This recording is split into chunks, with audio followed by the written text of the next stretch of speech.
Halo rekan-rekan semuanya, kembali lagi bersama saya. Kali ini saya akan kembali menginformasikan tentang daripada perkembangan pergerakan Pi Network ya, step by step. Bagi rekan-rekan yang masih ingin menantikan tentang perkembangan Pi Network ya, silahkan disimak sambil ngopi, bikin nyantai saja. Kemudian bagi rekan-rekan yang suka mengikuti event-event airdrop, mengarah project-project yang lain ya, bisa langsung kunjungi saja kolom deskripsi untuk bisa bergabung dalam channel Telegram admin pribadi ya, untuk menggarap project-project semacam event airdrop untuk cryptocurrency yang fokus listing ke bursa. Kemudian di sini admin akan kembali menginformasikan perkembangan Pi Network step by step ya, karena di sini beberapa waktu yang lalu sempat viral open mainnet itu pada bulan September. Nah, di situ ya kita masih belum mengetahui secara pasti. Karena di sini kalau kita lihat sekali lagi daripada komunitas itu memang sangat ramai sekali. Bahkan di sini juga ada informasi yang pertama kali admin coba untuk informasikan, yaitu melalui PXP News ya, dalam saluran Twitter menyebutkan adanya pembaharuan yang menarik. Pi sedang menguji integrasi PayPal melalui SDK dan API. Kemudian ini dapat mengaktifkan pembayaran PayPal di aplikasi Pi, sebuah langkah besar menuju kasus penggunaan di dunia nyata. Jadi untuk PayPal sendiri memang merupakan salah satu alat pembayaran ya, yang itu bersifat internasional. Mungkin rekan-rekan juga sudah banyak yang memiliki akun PayPal. Kemudian di sini terima kasih kepada pengembang yang mengerjakan integrasi PayPal. Hal ini menunjukkan kemajuan Pi dalam membangun fungsionalitas untuk sistem pembayaran. Nah, di sini sekali lagi kalau kita lihat rekan-rekan, ini cukup mantap sekali beritanya, itu cukup jos-jos gandos semuanya.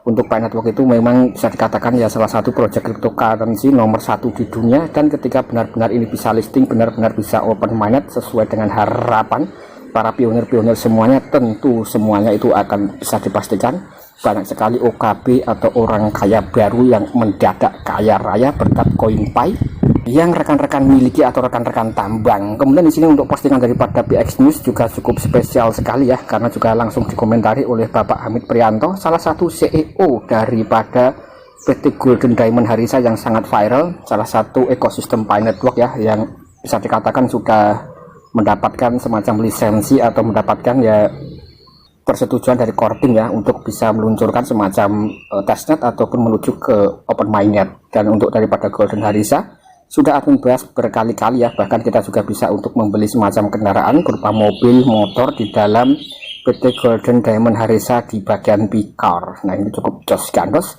Kemudian di sini juga dikomentari oleh Pak Hamid Prianto dengan sebuah langkah luar biasa.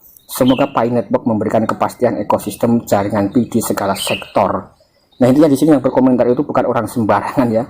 Sekali lagi di sini adalah Bapak Hamid Prianto, salah satu CEO daripada PT Golden Diamond Harissa. Kemudian dikomentari lagi oleh Bapak Maman Sulaiman. Nah, ini juga mungkin berasal dari Indonesia. Nah, di sini di Indonesia juga bisa apa enggak? Nah, nanti ya intinya di sini itu segala bentuk informasi ya kita harus melakukan semacam dior ya, menelusuri secara lebih jelas. Dan untuk informasi demi informasi semacam ini ya kita jadikan saja sebagai bentuk imunitas ya, karena di sini yang mengerjakan itu harusnya adalah tim-tim ahli yang sudah kompeten di dalam bidangnya, dan kita tinggal menantikan saja hasilnya, mungkin kurang lebih seperti itu. Kemudian kita beralih ke informasi berikutnya ya, masih dalam PX News. Di sini juga memberitakan informasi yang paling update 1 hari yang lalu.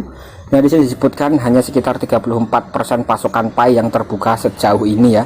Nah, di sini ada sekitar 2,1 billion atau 2,1 miliar Pi yang bermigrasi, tetapi hanya sekitar 718 juta saja yang beredar ya di dalam versi mainnet. Kemudian rata-rata hanya sekitar 230 Pi per dompet atau per wallet. Pasokan masih langka ya, dan nilainya itu meningkat. Ini adalah semacam supply yang beredar, dan ini masih dalam fase enclosed mainnet ya. Dan untuk admin pribadi sampai hari ini masih belum termigrasi dan masih belum memiliki saldo available balance atau saldo mainnet. Nah, ini masih pending sekitar kurang lebih 3-4 bulan ya setelah admin itu sudah lolos KYC. Nah, ini cukup lama sekali dalam menantikan untuk kita bisa memiliki saldo available balance atau saldo mainnet.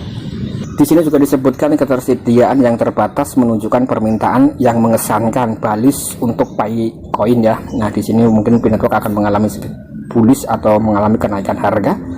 Nah, di sini sekali lagi informasinya adalah seperti berikut ya. Kemudian di sini admin mencoba untuk membuka informasi berikutnya masih dalam Twitter, kali ini melalui daripada CryptoLeven. Nah, di sini ada informasi 3 jam yang lalu ya, CryptoLeven sendiri juga aktif sekali memberitakan perkembangan pergerakan komunitas Pi Network, dan ini juga berasal dari Vietnam. Disebutkan di sini ada sebuah supermarket di Tiongkok atau Cina sekarang menerima koin Pi sebagai bentuk pembayaran. Ketika supermarket atau toko menerima pembayaran dalam koin Pi, nah di sini ada 1 Pi dapat digunakan untuk bisa membeli barang dan jasa dalam kehidupan sehari-hari.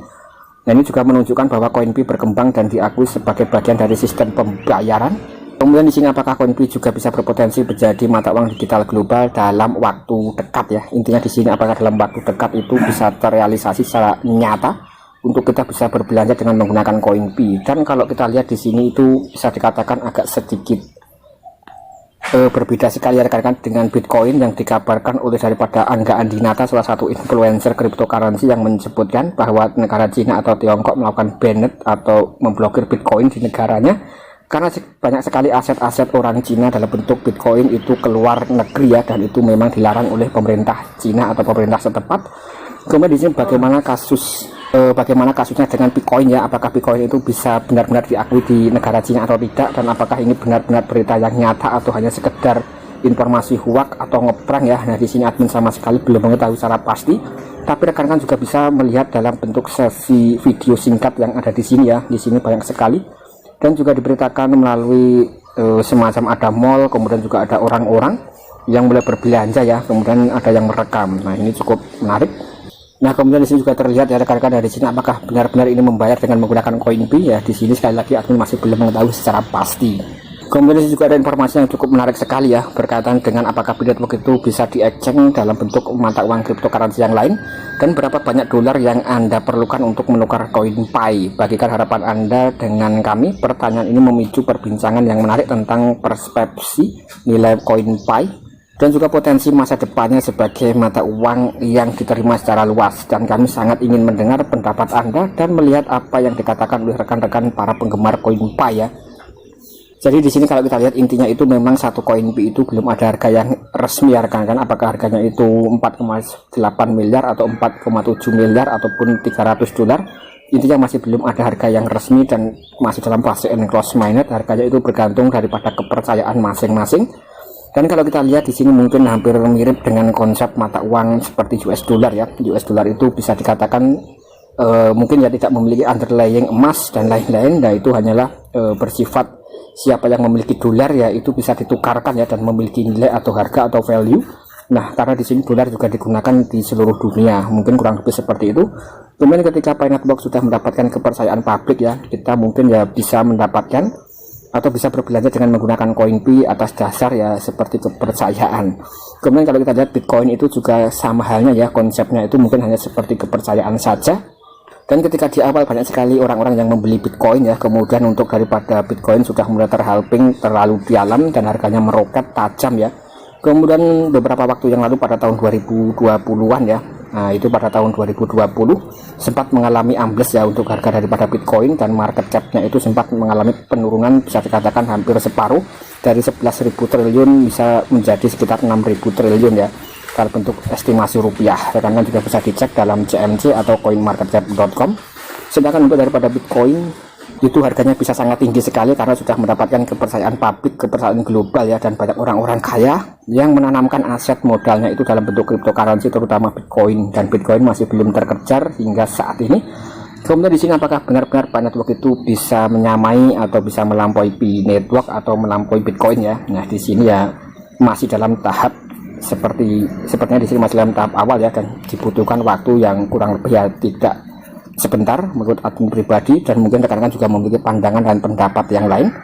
Nanti bisa tulis dalam kolom komentar ya, dan kalau kita bahas ini tidak ada habisnya, dan kita tinggal nikmati saja pergerakan Pi Network itu sambil nyantai sambil minum kopi saja ya. Tidak perlu rekan-rekan itu memperdebatkan dengan cara yang serius, karena di sini Pi Network itu hanyalah salah satu aset digital cryptocurrency ya. Nah, kita jadikan sebagai aset, dan rekan-rekan juga bisa menggarap proyek-proyek kripto yang lainnya untuk menghasilkan uang, terutama dari event-event airdrop, testnet, mainnet, retrodrop dan lain sebagainya ya, atau bisa mencari keuntungan dengan aplikasi-aplikasi penghasil uang dan lain-lain. Itu sangat banyak sekali ya, atau bahkan rekan-rekan juga bisa berjualan online melalui aplikasi-aplikasi di era perkembangan dunia teknologi yang sudah berkembang dengan sangat pesat ini. Saya rasa sekian dulu konten dari saya, semoga rekan-rekan bisa mendapatkan informasi yang positif ya. Sekian dan terima kasih.